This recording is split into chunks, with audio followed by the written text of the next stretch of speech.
नौकर पहाड़ पर पानी ले जाते हैं। नौकर पहाड़ पर पानी ले जाता है।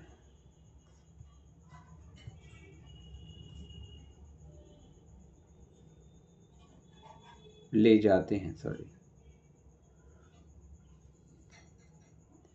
तो यहाँ पर जो क्रिया है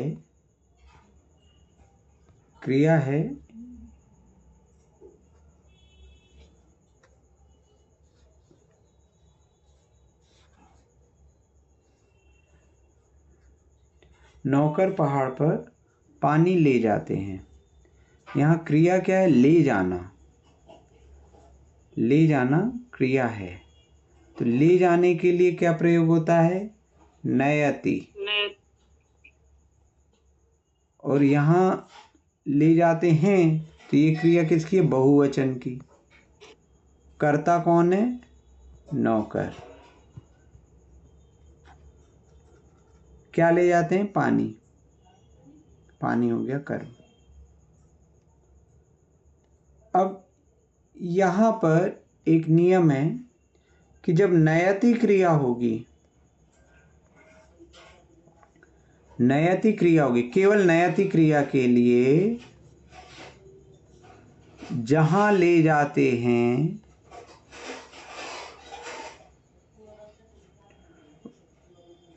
उसमें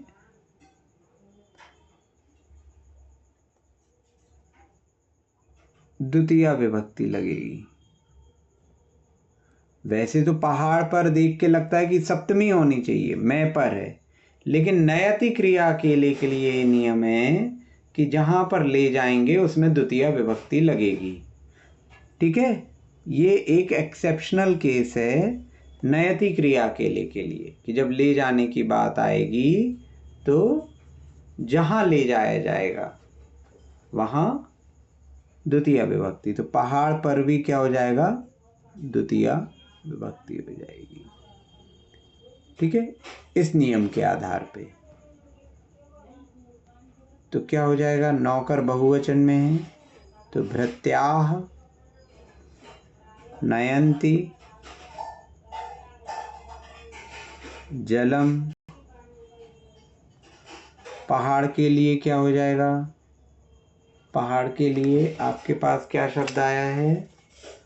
पर्वतम ले सकते हैं आप, है ना। गिरी भी आता है, लेकिन गिरी के रूप अभी आपने पढ़े नहीं है। तो भृत्याः पर्वतम जलम नयन्ति। ठीक है, यहाँ ऐसा लगता है पर्वते होना चाहिए, लेकिन इस नियम के कारण कि नयति क्रिया में जहाँ ले जाया जाता वहाँ द्वितीय विभक्ति, तो पर्वते का उपयोग ना होके पर्वतम जलम नयन्ति। तो अब ये यहाँ पर क्या हो गया? यहाँ पर आप देखेंगे कि पर्वतम और जलम इन दोनों में ही द्वितीया विभक्ति लगी है और इनमें कोई विशेष विशेषण संबंध भी नहीं है, दोनों अलग अलग हैं। तो यहाँ पर क्या हो गए? दो कर्म हो गए। दो कर्म हो गए तो यह जो क्रिया है ये द्विकर्मक क्रिया है। द्विकर्मक क्रिया अर्थात जिसमें जिस धातु अथवा क्रिया में दो कर्म हों वह द्विकर्मक धातुएं या द्विकर्मक कहलाती हैं। ठीक है, तो यहाँ क्या हो गया? नयति के साथ, नयति धातु के साथ दो क्रियाएं हैं, दो कर्म हैं, पर्वत और जल, इसलिए ये द्विकर्मक है।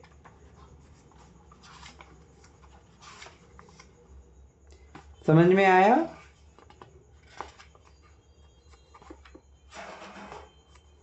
जी भैया, जी भैया जी।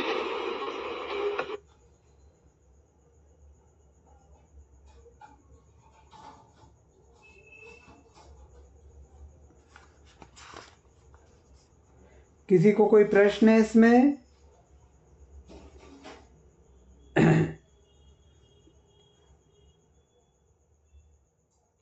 भैया जी, हाँ, यहाँ पर जिस धातु अथवा क्रिया क्यों लिखा? पर्वत तो क्रिया नहीं है या धातु भी नहीं है। अरे धातु है नयति, हाँ, ये द्विकर्मक है, इसके साथ दो कर्म है। कर्म, कर्म क्या है? सुनो सुनो, कर्म क्या है? कर्म की परिभाषा बताओ। कर्म एक कारक है, और कारक किससे संबंधित होता है? धातु से, है ना? हाँ, तो सब चीजें धातु से संबंधित है, तो धातु द्विकर्मक है। ठीक है, इसलिए ये हुआ है। यदि यहाँ नयंती नहीं होता तो यहाँ नहीं होता ऐसा, फिर पर्वते ही करते आप। ठीक है, अब पेज नंबर 20 पे आइए आप। पेज नंबर 20 पे वापस आइए। पेज नंबर 20 में मैंने कुछ छुड़वाया था।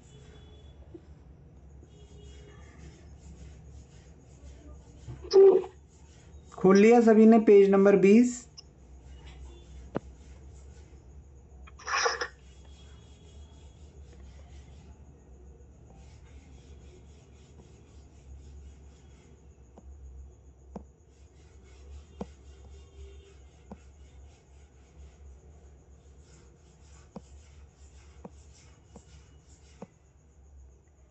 ये देखिए, यहाँ पे क्या लिखा है?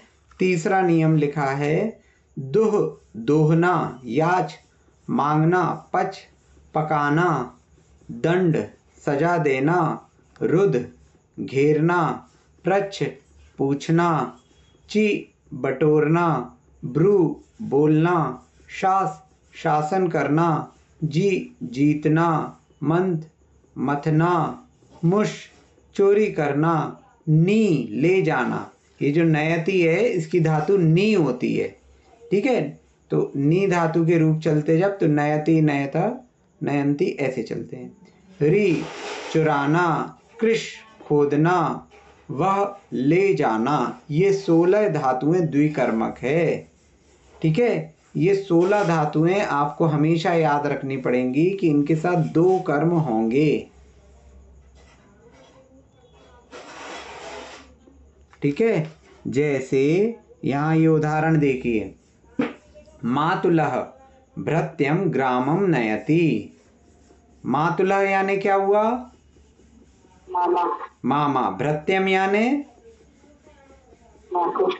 नौकर। और ग्रामम यानी गांव। और नयति यानी ले जाता है। तो मातुलः नयति यानी मामा ले जाता है। क्या ले जाता है? भृत्यम। तो मामा नौकर को ले जाता है। कहाँ ले जाता है? गांव ले जाता है। तो जहां ले जाया जाता है वहां पे क्या लगेगी? द्वितीया विभक्ति लगेगी। तो मातुला भृत्यम ग्रामम नयति। मुझे लग रहा है कि ये सप्तमी लगेगी, लेकिन यहाँ द्वितीया होगा। हाँ, ये एक्सेप्शन है। ये जो है 16 धातुएं, ये एक्सेप्शन है। ठीक है, ये 16 धातुएं द्विकर्म। अब जैसे दूसरा पढ़िए, सह तंडुलान ओदनम पचती। तंडुल यानी क्या होता है? चावल। चावल। आप बोलते हो ना उदक चंदन तंडुल, और कई लोग उसको तंदुल बोलते हैं। वो तंडुल है। ठीक है, उदक कई जिनवाणी में भी लिखा होता है तंदुल। वैसे तंदुल शब्द भी मिलता है, उसका अर्थ भी अक्षत कहा जाता है कई जगह, लेकिन अधिकतर संस्कृत की पुरानी पुस्तकों में आपको तंडुल मिलेगा। तो सह तंडुलान, तंडुलान क्या हो गया? द्वितीया का बहुवचन। ओदनम, ओदनम का अर्थ होता है भात। ओदन किसको कहते हैं? भात को। जो खाने वाला भात होता है ना, चावल से बनता है, वो भात। पचती, पचती यानी पकाना। तो सह पचती, वह पकाता है। तंडुलान, अब यहाँ क्या हो रहा है? अर्थ ये निकल रहा है वह चावल से भात पकाता है। तो चावल से भात पकाता है, तो यहाँ पे से लग रहा है, लेकिन तृतीया विभक्ति ना होके, है ना, यहाँ पर क्या होगी? द्वितीया विभक्ति होगी। ठीक है, क्योंकि पति धातु। हाँ। सह दुग्धम व्यंजनम पचति, वह दूध से व्यंजन बनाता है। ठीक है, तो इस जी। प्रकार से यहाँ पे पचति क्यों, क्योंकि पचति आप देखिए ऊपर लिखा है, कहाँ लिखा है? हाँ, द्विकर्म हाँ, सबसे ऊपर है, पहली लाइन में ही। Third number. हाँ, थर्ड नंबर पे पच यानी पकाना। तो पचति क्रिया जी। चूंकि द्विकर्मक है, इसीलिए यहाँ पे तंडुलानोदनम। विप्रम, भैया जी एक बार फिर से बता दीजिए, तंडुलान वाला। सह तंडुलान, ओदन का अर्थ है? ओदन का अर्थ होता है भात, जो खाने वाला भात होता है ना, पका हुआ चावल, उसको भात कहते हैं। तो तंडुल किसको कहते हैं? कच्चे चावल को। और ओदन कहते हैं, प्लीज म्यूट कर लीजिए, ओदन कहते हैं ओदन कहते हैं पके हुए चावल को, भात को। तो वह तंडुलों से अर्थात चावलों से भात पकाता है। तो यहाँ से का तो उपयोग हो रहा है, लेकिन तृतीया विभक्ति नहीं लग रही है, यहाँ पे द्वितीया विभक्ति लगेगी। तो पचति के केस में जिसके माध्यम से पचाया जा रहा है ना, जिससे बनाया जा रहा है, उसमें भी द्वितीया विभक्ति लगेगी। ठीक है,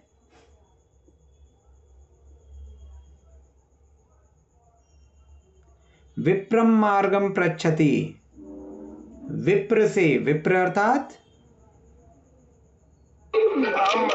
ब्राह्मण। तो ब्राह्मण, अच्छा मुझे एक चीज बताएंगे आप लोग,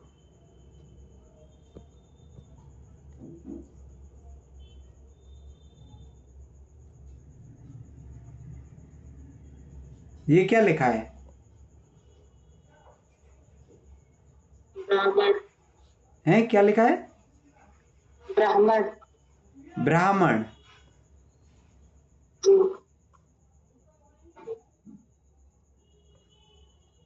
हाँ, में माँ मिलना चाहिए। ये क्या लिखा है? ब्रह्मचारी। अच्छे से पढ़िए। ब्रह्मचारी। हाँ, क्यों कुछ कह रहे? आधा हाँ है ना, तो ब्रह्मचारी। हाँ, और लोग बाग क्या बोलते हैं? ब्रह्मचारी। ब्रह्मचारी हाँ, बाद में कई लोग बोलते हैं। माँ का प्रोनाउंस पहले करते हैं, हा का प्रोनाउंस। ठीक है, तो ये याद भैया जी एक बात पूछनी थी। हाँ जैसे हम लोग कोई शब्द ढूंढते हैं डिक्शनरी में, हाँ तो उसकी जो मेन धातु होती है, जैसे नयति का ले जाना है पता है, लेकिन उसकी जो प्रॉपर धातु है वो नी है, तो वो नहीं पता रहती, तो इसलिए डिक्शनरी में ढूंढने में थोड़ी दिक्कत आती है। जैसे आज मैं देख रही थी देखने की, तो देखने को फिर क्या धातु उसकी होती है, वैसे ढूंढना पड़ता है, वैसे पता नहीं चल पाता है। मैं लिखवा दूंगा धातु, है ना। तो यहाँ क्या हुआ? विप्रम क्या लिखा है? विप्रम मार्गम पृच्छति। तो यहाँ पे विप्र का अर्थ हो गया ब्राह्मण, और मार्ग तो पता ही है, पृच्छति यानी पूछता है। ठीक है, तो यहाँ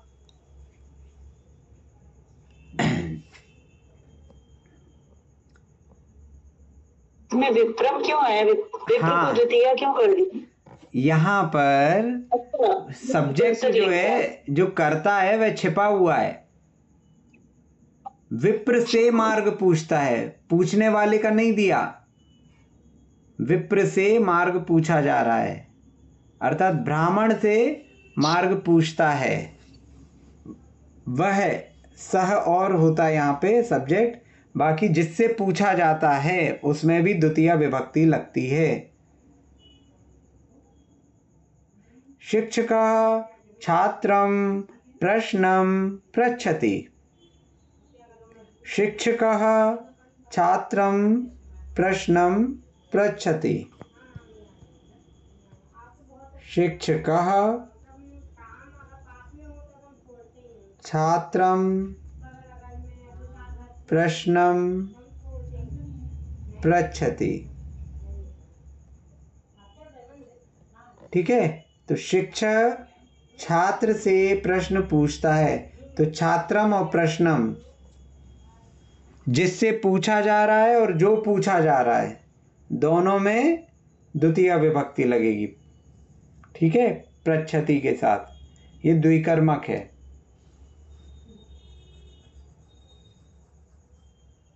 भैया जी इसमें मतलब और कुछ भी हो सकता था, मतलब अगर ये होता शिक्षक छात्र के लिए प्रश्न पूछता है, पूछा तो छात्र के लिए ही जा रहा है ना, सेम मीनिंग ही हो गया।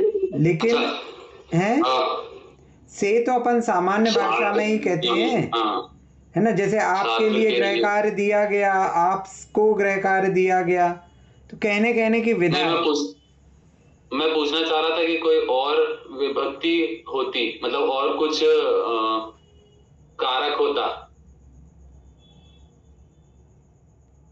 और कुछ कारक भी आ सकता था कि यहाँ पे, जिसमें क्यों भी नहीं छात्रम ही लिखते। नहीं, और कोई कारक क्या है? शिक्षकः विद्यालये छात्रं प्रश्नं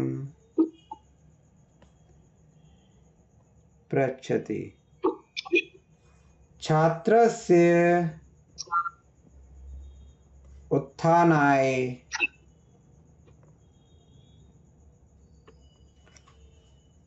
छात्रं प्रश्नं पृच्छति। क्या हुआ इसका मतलब? शिक्षक विद्यालय में छात्रों से प्रश्न पूछते हैं, छात्रों के उत्थान के लिए छात्रों से प्रश्न पूछते हैं। छात्र के उत्थान के लिए छात्र से प्रश्न पूछते हैं, सब एक वचन में है ना। तो शिक्षक विद्यालय में छात्र के उत्थान के लिए छात्र से प्रश्न पूछते हैं।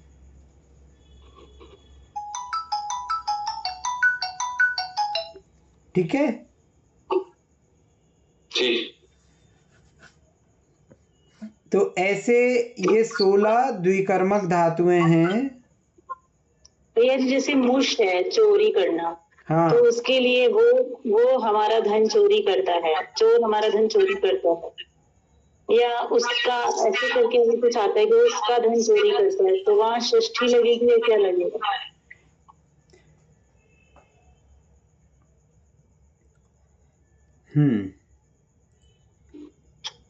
अभी पहले सभी को द्विकर्मक धातु क्लियर हो गया? प्लीज म्यूट कर लीजिए। किसका है? हाँ, द्विकर्मक धातु सबको क्लियर हो गया। तो अपन क्या है, सबका एक एक दो दो उदाहरण देख लेते हैं। ठीक है, द्विकर्मक धातु क्या है ये समझ में आ गया? किसी को इसमें प्रश्न? भैया मेरा मिस हो गया था।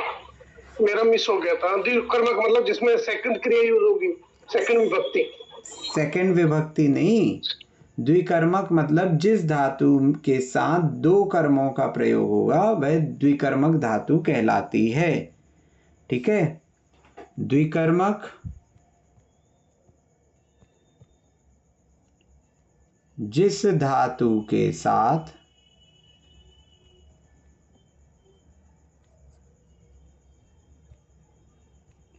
दो कर्म का प्रयोग हो, दो कर्म हो। ठीक है, कितनी धातुएं द्विकर्मक? 16, गिनती की 16 धातुएं हैं। तो ये तो आपको याद करनी पड़ेंगी। ये सिर्फ 16 ही है, इसके अलावा भी नहीं।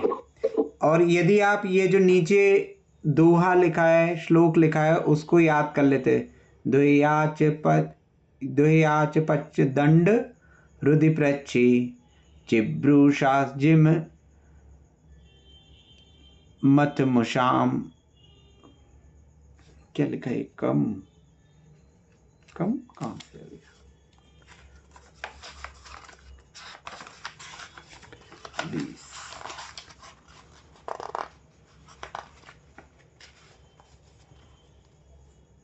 हाँ, कम युक्स्याद कथितम तथा स्यः नी री कृप वहाम। यहाँ अलग अलग आप देखेंगे, जब आप संधि पढ़ेंगे तो फिर आपको ये ज़्यादा अच्छे से क्लियर हो जाएगा।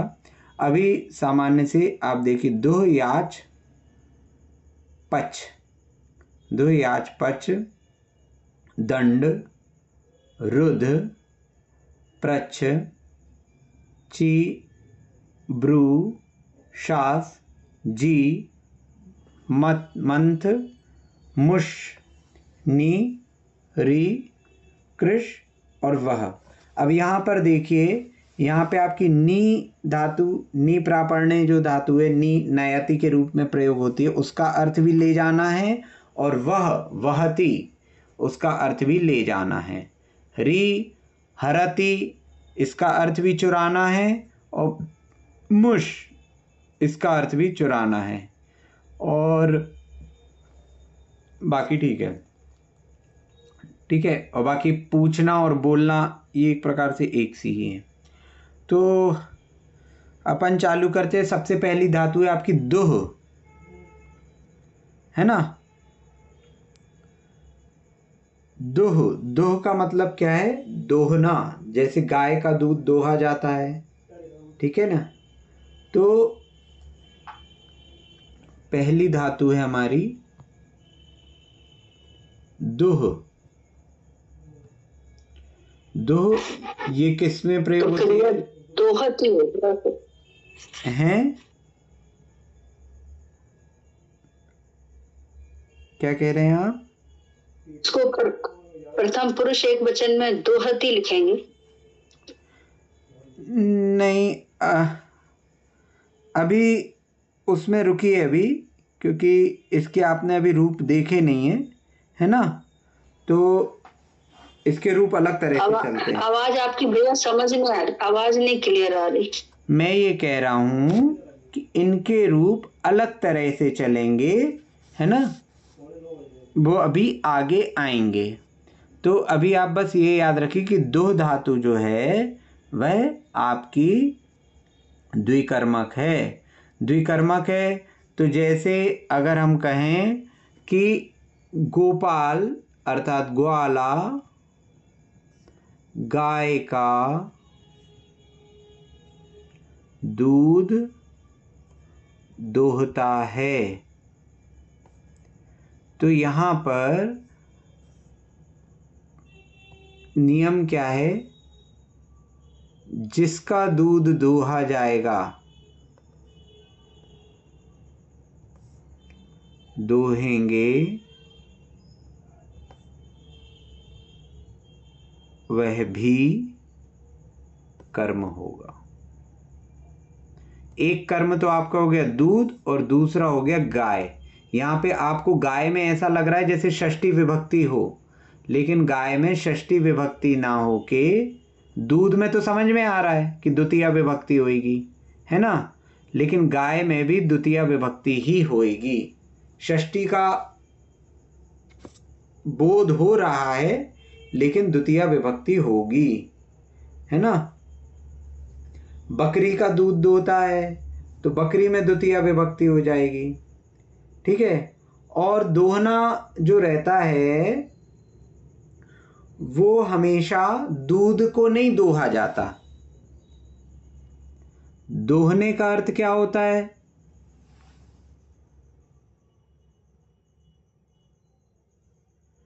दोहने का अर्थ होता है, अपन सामान्य से दूध दोहने की क्रिया को समझते हैं, लेकिन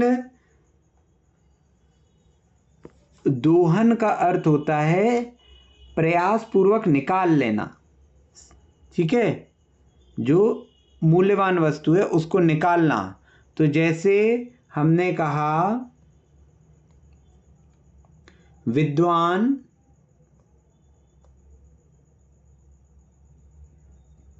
शास्त्र से सार निकालते हैं,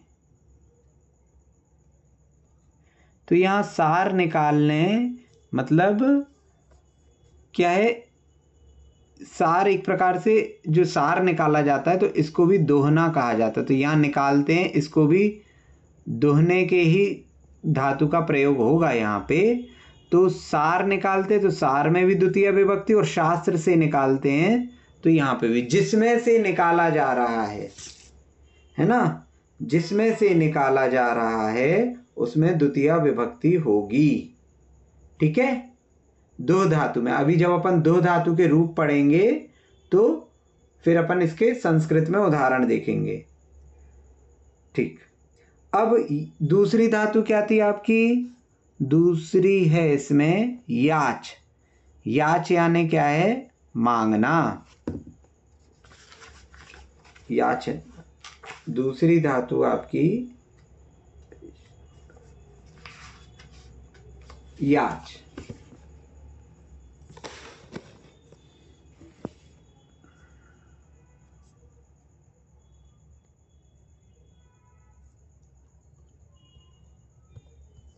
इसका अर्थ होता है मांगना।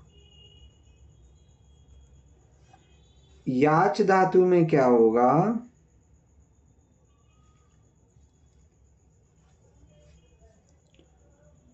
जो मांगेंगे, जो मांगते हैं और जिससे मांगते हैं, ये दोनों क्या हो जाएंगे? कर्म हो जाएंगे। जो वस्तु मांगते हैं, अर्थात जिस वस्तु की आप याचना कर रहे हो और जिससे याचना कर रहे हो, उन दोनों में, जैसे याच का रूप चलेगा याचती हैं, तो जैसे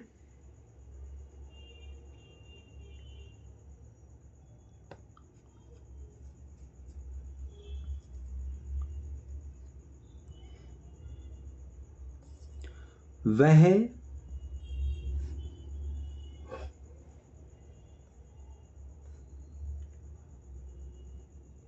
पुत्रों से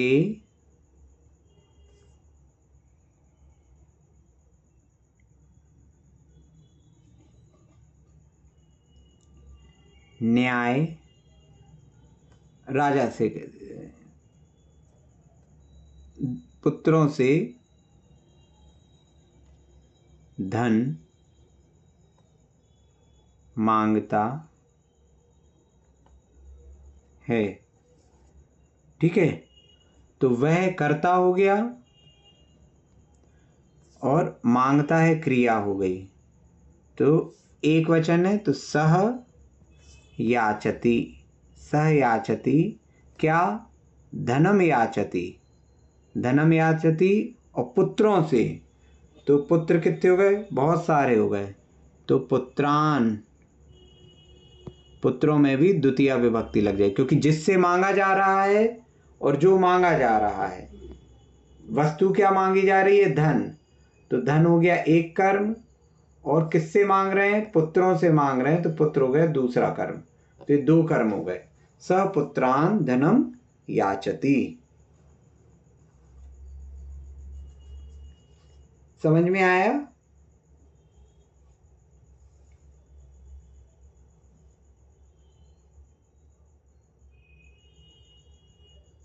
समझ में आ गया इसमें? कोई प्रश्न किसी को? ठीक है, याच के बाद क्या है?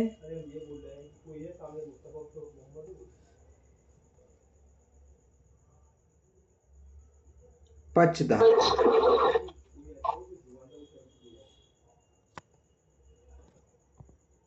ये लिखते जाइएगा आप लोग हैं। पच धातु तीसरे नंबर की धातु है पच। पच का अर्थ होता है पकाना। इसका उदाहरण आपने देख ही लिया है ना? सह तंडुलान ओदनम पचति, है ना?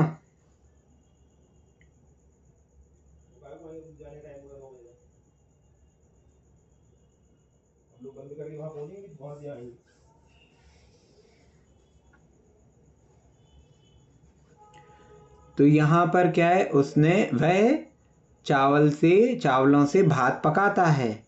तो एक कर्म हो गया तंडुलान और दूसरा कर्म हो गया ओदनम। अच्छा, इसमें कंफ्यूज नहीं होइएगा कि तंडुलान बहुवचन है और ओदनम एक वचन है, उसमें कंफ्यूज नहीं होइए, क्योंकि ये तो अलग अलग कर्म हैं, तो दोनों के लिंग भी अलग हो सकते हैं और दोनों के वचन भी अलग हो सकते हैं। ठीक है, तो यहां पर क्या है, पच धातु में जो वस्तु पकाई जाए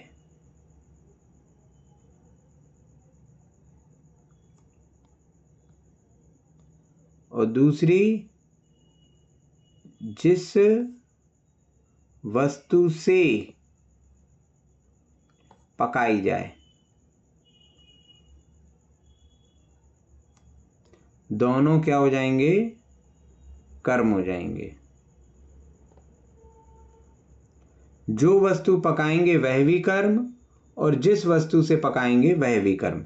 तो यहां पे क्या है, चावल क्या है, सॉरी, चावल से पकाई जा रही है ना।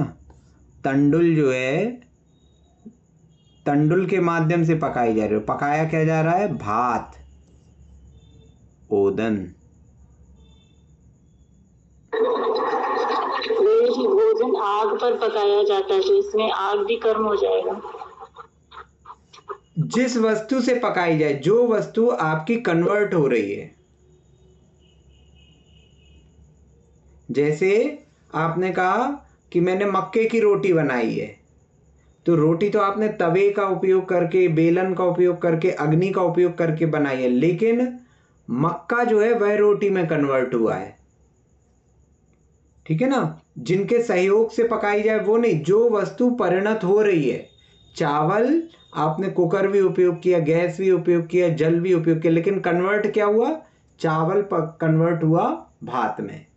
ठीक है, जैसे मैं चावल की खीर बनाता हूं, तो चावल और खीर, ये बेसन के लड्डू बनाए, तो बेसन और लड्डू। ठीक है, यहाँ आग पर सप्तमी लगेगी। सप्तमी क्यों लगेगी, आग आपका करण है, आग के द्वारा बना रहे हैं, आग का सहयोग ले रहे हैं, है ना। ठीक, आग के द्वारा आग का उपयोग किया ना आपने, करण कितने सारे हैं आपके, बेलन का उपयोग किया आपने, सब चीजों का उपयोग किया, ये सब करण कारक है। ठीक है, तो ये समझ में आए, पच हो गई आपकी। पच में जो वस्तु कन्वर्ट होगी, जिस वस्तु से पकाया जाएगा और जो वस्तु पकाई जाएगी। तो पकाने का अर्थ क्या होता है, आपने एक चीज को, जैसे आपने लौकी का हलवा बनाया, तो लौकी को आपने किस में कन्वर्ट कर दिया, हलवे में। तो लौकी में भी और हलवे में भी, दोनों में द्वितीया विभक्ति लगेगी, दोनों कर्म हो गए। ठीक है,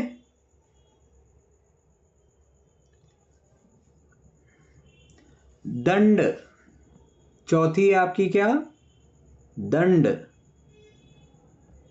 दंड के जो रूप चलते हैं वो इस प्रकार चलते हैं, दंडयति, ये आपकी आगे आएंगे, दंडयति, दंडयतः। तो दंडयति, तो यहां पर क्या है, दंड धातु में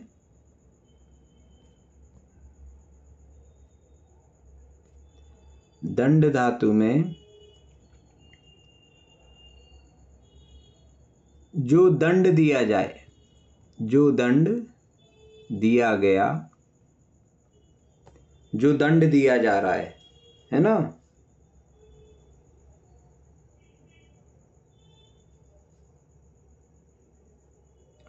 और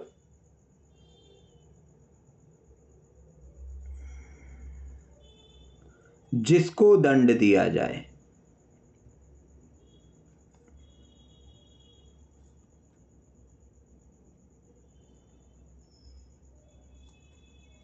आप क्या दंड दे रहे हैं और किसको दे रहे हैं, दोनों क्या हो गए, कर्म। पुलिस ने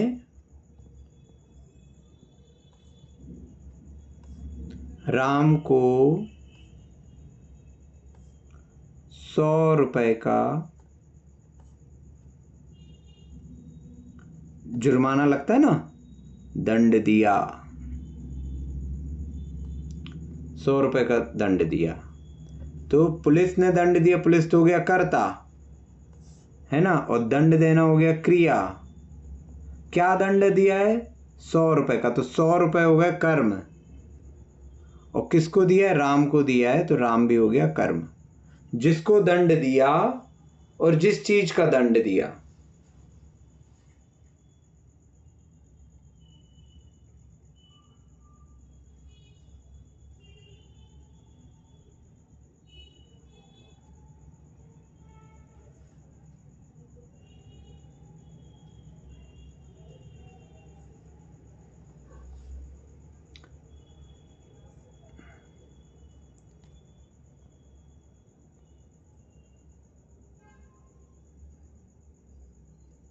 यहाँ पे अभी आप लोगों के लिए 1 रुपए का दंड अगर बताएं तो क्या हो जाएगा,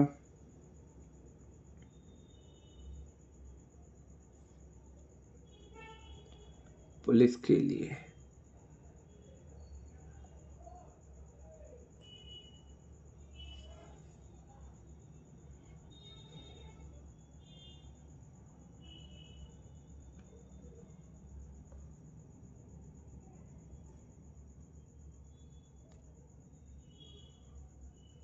अभी पुलिस का शब्द आपको नहीं दिया गया, यहाँ राजा कर लीजिए, तो यहाँ क्या हो जाएगा, नृपः। आरक्षक, आरक्षक आ जाएगा, आ चुका आरक्षक आप लोग के शब्द अर्थ में। तो पुलिस, हाँ एक बार शायद सिपाही के लिए आया था, सिपाही के हाँ लिए, तो वही तो पुलिस के लिए आएगा, आएगा। वही पुलिस के लिए आएगा, पुलिस और सिपाही एक ही है। आरक्षका आ चुका ना, तो आरक्षका भी, आरक्षक, हाँ तो आरक्षका नृपः। राम को दंड दिया तो रामम, रुपए के लिए बोलते हैं रुप्यकम, रुप्यकम, ठीक है, दंडयति। और दिया बोल रहे हैं, भूतकाल में दिया, तो इसमें लगा देंगे नृपा रामम। आरक्ष कहाँ आया है, आरक्षक कहाँ आया, अभी अपन उसको मत ढूंढो, अभी यहाँ राजा ही ले लो, ठीक है, अभी उसमें मत जाओ। नृपा रामम रुप्यकम दंडयति, रुप्यकम कहते हैं रुपए को, ये अभी आपको नहीं आया, ये लिख लीजिएगा, रुपए को रुप्यकम कहते हैं, ठीक है। तो नृपा रामम रुप्यकम दंडयति, तो रामम इसमें भी आ गई आपकी द्वितीय विभक्ति, तो एक कर्म राम हो गया और एक कर्म हो गया रुप्यकम। राम को दंड मिला है तो राम में एक कर्म हो गया, और कितने का दंड मिला है, 1 रुपए का, तो रुप्यकम। रुप्यकम में एक क्यों नहीं लिया, क्योंकि रुप्यकम एक वचन है, तो 1 रुप्यकम अपने आप हो जाएगा, ठीक है। समझ में आया यहाँ पे ये द्विकर्मक कैसे हुई, जिसको दंड दिया जाए और जो दंड दिया जाए उसमें, ठीक है, ये लिख लिया। आगे चलें, आगे कौन सी है, रुद्ध। रुद्ध यानी घेरना भी होता है और रोकना भी होता है। आपकी पुस्तक में रुद्ध के अर्थ में रोकना लिखा हुआ है, घेरना लिखा हुआ है, इसका अर्थ रोकना भी होता है, दोनों अर्थ हैं इसके। रुद्ध घेरना मतलब एक प्रकार से घेर कर रोक लिया है ना, या रोकना मतलब मार्ग अवरोध कर दिया आपने, ठीक है ना।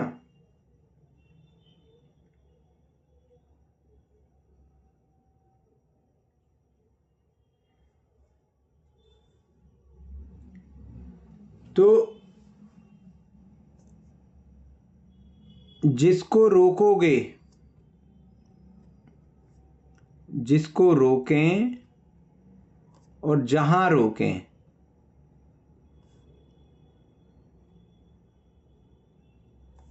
ये दोनों कर्म होंगे।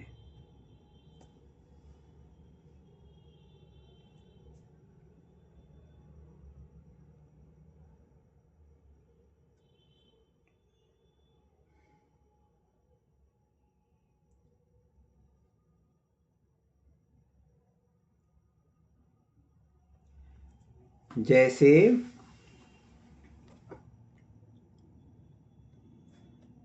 सैनिक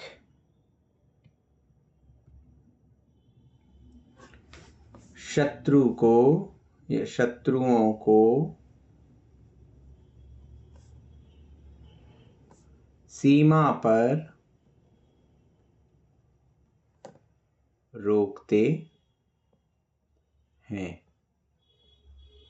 तो सैनिक हो गए कर्ता, रोकना हो गई क्रिया। ठीक है, किसको रोक रहे हैं? शत्रुओं को रोक रहे हैं, तो शत्रु हो गए कर्म। कहाँ रोक रहे हैं? सीमा पर रोक रहे हैं, तो सीमा भी हो गई कर्म। तो दो कर्म हो गए।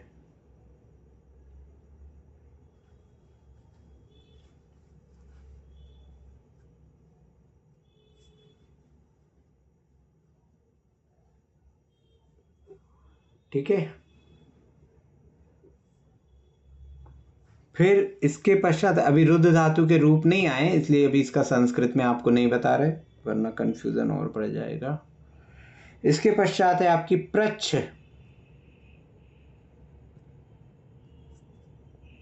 प्रच्छ धातु, प्रच्छ का अर्थ होता है पूछना।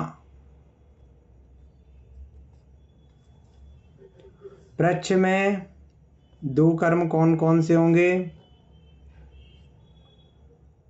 जो पूछें, जो चीज जो पूछा जाए, जिससे पूछा जाए।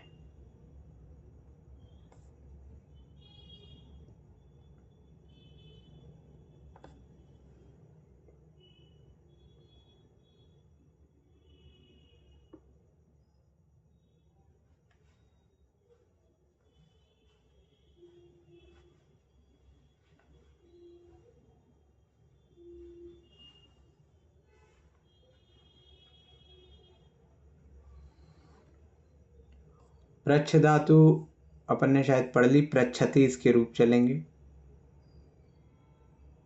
है ना।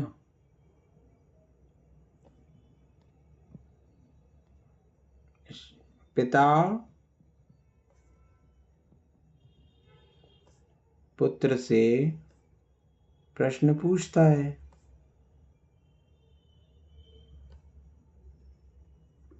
या स्वास्थ्य पूछता है।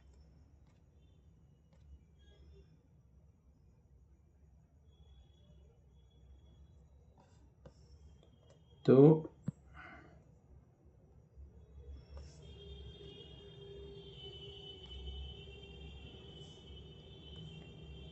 जनकः पुत्रं स्वास्थ्यं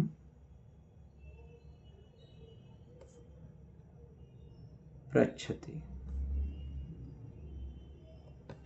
तो पुत्र और स्वास्थ्य, पुत्र को पूछ रहे हैं और क्या पूछ रहे हैं? स्वास्थ्य पूछ रहे हैं। तो जो पूछा जाए और जिससे पूछा जाए,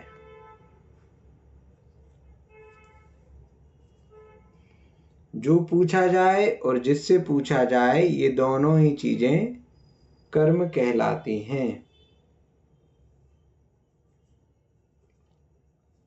ठीक है, प्रच्छति में यह जो प्र नीचे लिखा है, जो अच्छा ऊपर आपने जो प्रच्छति लिखा है, ये प्रच्छना स्वाध्याय वाला वो पूछ रहा था मैं आपसे। ये प्र के नीचे री ऋषि का है, री ऋषि का है। अच्छा, इधर धातु में ये प्र प्रकार वाला है। धातु में प्रच्छ, हाँ वो वाला है ना। अच्छा, लेकिन ये जो अपन लिखेंगे, ये नीचे री ऋषि वाला लिखेंगे। ठीक है। ठीक है।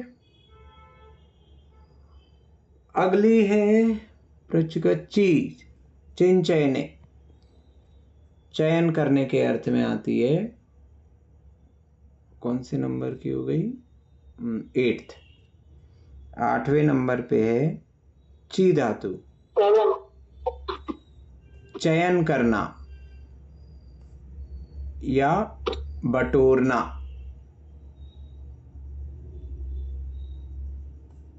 है ना? 7 नंबर है, 8वें नंबर की हुई भैया। हाँ 8th नंबर की, ठीक है।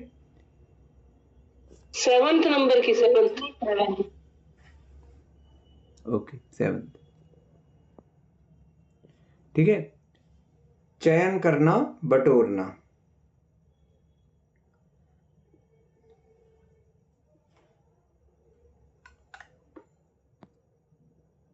यहां पर जो आपके 2 कर्म होंगे, जो चुना जाए,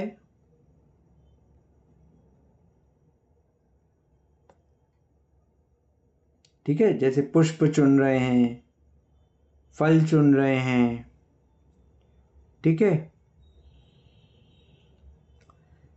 जिससे चुना जाए,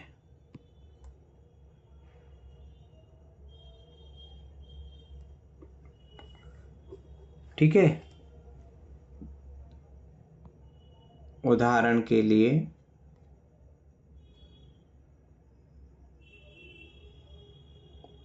बालक पौधों से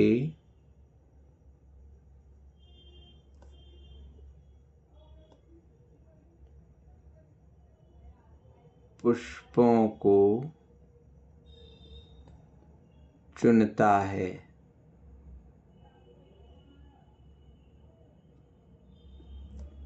ठीक है। पौधे के लिए शब्द आता है पादप। जो लोग हिंदी मीडियम से होंगे उनने विज्ञान में पढ़ा होगा कभी, जंतु कोशिका, पादप कोशिका, है ना? तो जंतु कोशिका मतलब जीवों की कोशिकाएं, पादप कोशिका मतलब पौधों आदि की कोशिकाएं। तो पादप, पादप पौधों के लिए। तो बालक हो गया कर्ता, क्रिया हो गई चुनना।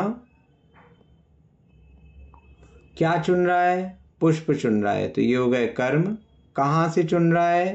किससे चुन रहा है? पौधों से चुन रहा है, तो ये दोनों हो गए कर्म, और दोनों ही बहुवचन के हैं, है ना? लेकिन यहाँ पर ये चीज़ ध्यान रखनी होगी कि जो पादप है ये पुल्लिंग है, और पुष्प जो है वो नपुंसक लिंग है। तो इसके पुल्लिंग के समान रूप चलेंगे, इसके नपुंसक लिंग के समान। तो बालकः, है ना, चुनोति, चिंचयने,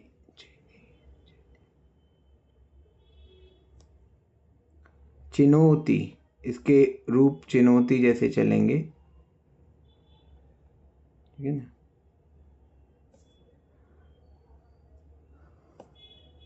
पादपान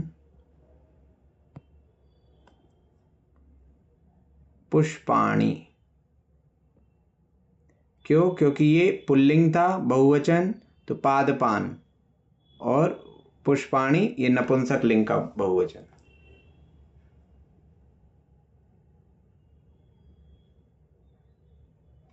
अभी किसी ने कहा था कि हमको जैसे धातुएं नहीं समझ में आ रही, तो जैसे ची धातु है, तो आप यहाँ पे धातुवः में लिखिए ची। अब ची के रूप किस प्रकार से चलेंगे हमें नहीं समझ में आ रहा, तो हमने ये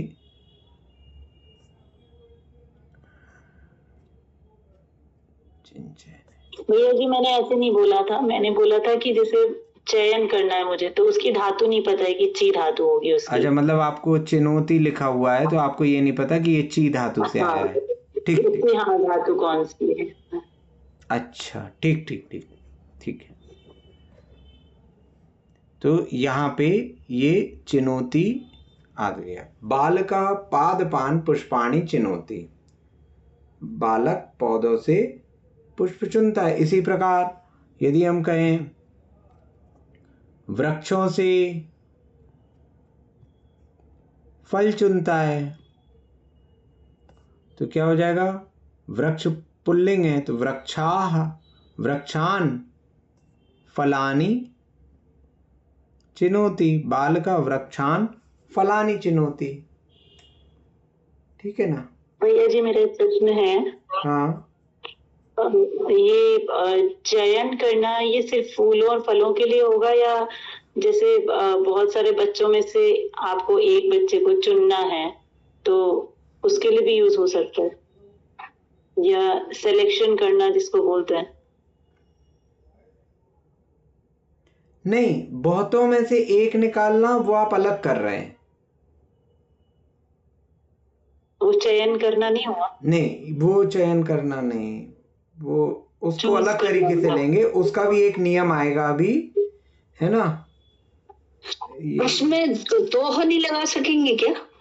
नहीं नहीं नहीं, उसका अलग नियम आएगा, अभी उसके लिए रुक जाइए, अभी उसका अलग नियम आएगा। ये आप जो चीज़ें कलेक्ट कर रहे हो ना, आपने फल का संचय कर लिया, पुष्पों को चुन लिया, है ना? जैसे आप उसमें कहते हो ना हम फूल चुन रहे हैं, है ना? तो ये उस प्रकार का है, जी। बटोरने अर्थ में है। इसके पश्चात भैया जी हाँ, अगर ये होता कि बालक हाथों से पुष्प चुनता है, नहीं, हाथों से, ये दूसरा वाला से है, ये हाथों के से द्वारा जो वाला। हो रहा है, हाथों से जो हो रहा है वो हाथों के द्वारा हो रही है क्रिया, है ना? यहाँ पे जहां से चीज आ रही है, वृक्षों से फल आ रहे हैं, पौधों से पुष्प